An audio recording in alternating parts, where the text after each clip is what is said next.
Hi, it's Mommy Likes and here's another A Day in My Life mini vlog. Today is January 18, 2026 and ichichika ko lang naman sa inyo ang mga ganap ko ngayong araw. Paglabas ko nga ng kwarto, ito nga pala si Papa nagluluto na ng aming breakfast. Napakabango ng kanyang niluluto, hindi pa ako nakakalabas ng kwarto, nagugutom na ako.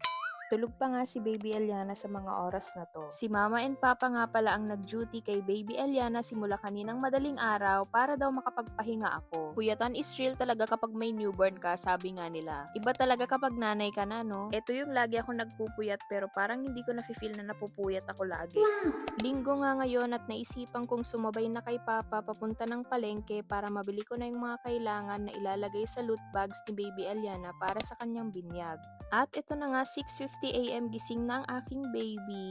Napaka-cute, nakakagigil. Kakagising lang pero ayan, playtime muna siya bago yan siya talaga mag-crave ng milk. Kapag may mga signs na gusto niya nang magdede ay pinapalitan ko muna siya ng diaper para tuloy-tuloy na yung tulog niya mamaya after niya magdede. Ang sarap-sarap amuyin talaga ng mga newborn baby, no? Kahit wala yan silang ligo, napakabango nila. Tignan niyo kung gaano ka-behave si Baby Eliana kapag hindi pa siya nagugutom. Mas lalo na siyang nakakaaliw ngayon kasi nga nakakakita na siya. Kapag tinititigan nga ako ng baby ko, mas lalo akong natutunaw na para bang ice cream.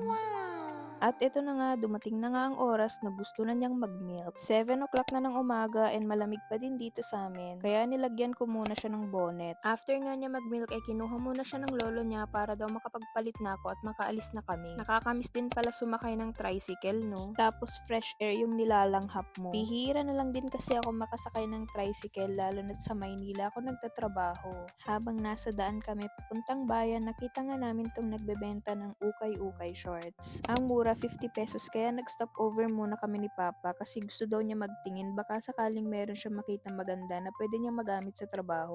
Sarado pa nga ang JTC kaya naman naisipan kong pumunta muna ng palengke para bumili ng saging. Tapos dumaan na din ako ng Emporium habang inaantay ko na magbukas ang JTC. Tapos si Papa naman ay namalengke. Ito pala yung sinasabi nila na para kang ikakasal kapag aakyat ka dito dahil tignan nyo naman napakadaming bulaklak. Alam nyo ba dati nung high school ako, madalas ako magpunta ng Novo. Kung alam nyo yon, para din siyang Emporium. Ang difference lang ngayon ay dati wala akong pambili pero ngayon meron na. Nag-ikot-ikot lang ako dito baka sakaling meron ako makita na pwede kong ilagay sa loot bags na gagawin ko. Pero nung nakita ko yung mga ballpen, bigla kong naisip na madami pala akong free samples na ballpen sa bahay at yun na lang ang ilalagay ko. Saktong nakarating din ako dito sa may kids section kaya ayan, napabili ako ng damit ni Baby Eliana.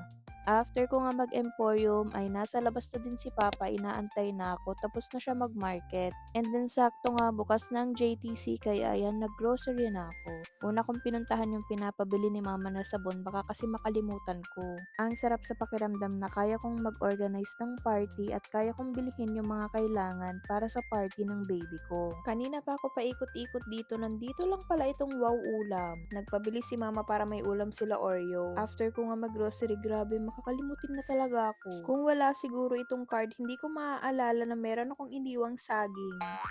Sa mga CS mom dyan na tulad ko, totoo ba yung chika nila na epekto daw ng anesthesia yung pagiging makakalimutin? Kasi dati hindi naman ako ganun. Anyways, malapit na nga ulit akong bumalik ng Maynila dahil patapos na ang aking maternity leave. Mamimiss ko na naman yung ganito kasimpleng buhay dito sa probinsya. 9:28 na nga nung makauwi kami ni Papa. And ito si Baby Eliana nakaligo na wow fresh. Tapos ito naman si Oreo, inaantay ata yung wow ulam na binili ko. At habang may nag-aalaga nga kay baby ay sinulit ko na mag-video dahil natambak na yung mga free samples ko. Ang haba na pala ng video na to kaya kung umabot ka dito, salamat sa panonood. Last na talaga, alas 5 na nga ng hapon at ganito yung ganap namin. Playtime lang si Baby Eliana kasamang kanyang lolo. Na para bang ang lolo niya ang kanyang favorite na kalaro.